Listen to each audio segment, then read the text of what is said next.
The rescue team rolls out of the caravan park at 4:30 in the morning, and you'll have 80 vehicles driving in convoy to the wetland. The shooters are usually pretty angry and at seeing 80 vehicles coming onto their supposed territory, and we're there to help the birds, and rescuers go in before the shooters, and we spend the rest of the day keeping birds away from the hunters' guns.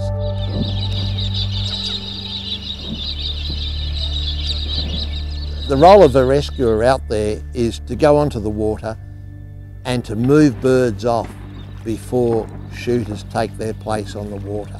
I see our role as being similar to the Red Cross. We go into a war zone to help the innocent victims. We wear bright colours, we blow whistles to keep birds away from the guns. That's as well as picking up wounded birds and any protected species that have been illegally shot.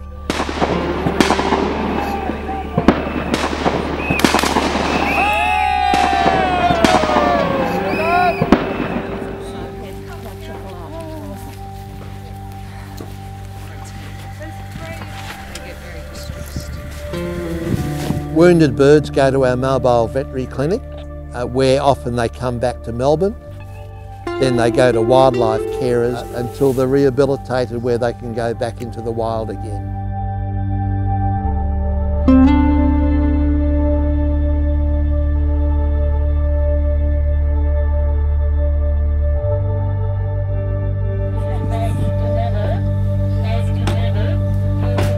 At the opening weekend, we had a rescuer shot in the face. It was probably one of our worst nightmares that had come true. We've got a campaigner that's been shot in the face. Bringing him in. Got a campaigner shot. Who's been shot? One of the rescuers has been shot. Alright, Yeah, she's going to be alright.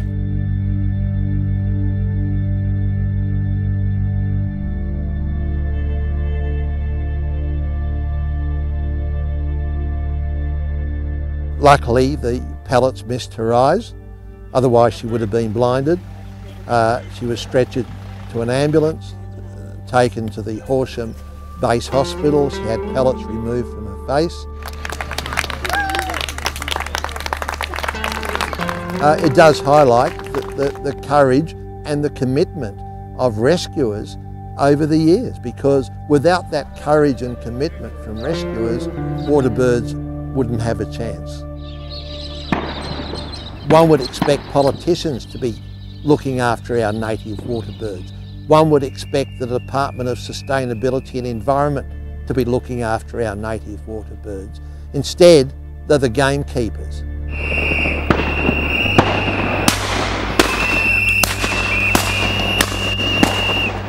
It's the last place any of our rescuers want to be. We don't want to be out there. We don't want to be out there with guys with guns. So without the Coalition Against Duck Shooting's rescuers out on the wetlands, there'd be no one out there looking out for our native water birds. After the opening weekend, on the Monday morning, we display all the dead birds that we've brought in outside the Premier's office. And the idea of that is to say, Parliament sanctioned this slaughter. Parliament refuses to go to the wetlands to see the carnage, so we bring the carnage to them.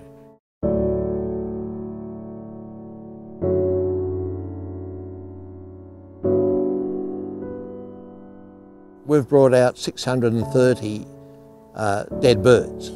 75 of those were illegally shot protected species, and the other 555 were game species that had been shot by duck shooters and illegally left on the water. They didn't even bother to collect them, and that highlights the thrill-kill nature of duck shooting. The Victorian government shouldn't have called a duck shooting season this year. Most of our wetlands had water for the first time in 13 years. Water birds were breeding for the first time in 13 years. And our wetlands were large nurseries. duck shooters were actually out on those nurseries, and of course it was a bloodbath. We've seen major changes take place in Australia, with Western Australia banning duck shooting in 1990, New South Wales following on in 1995, then Queensland in 2005. And public opinion has changed. Duck shooting is one of those activities that belongs in the 1950s and has absolutely no place in a modern 21st century.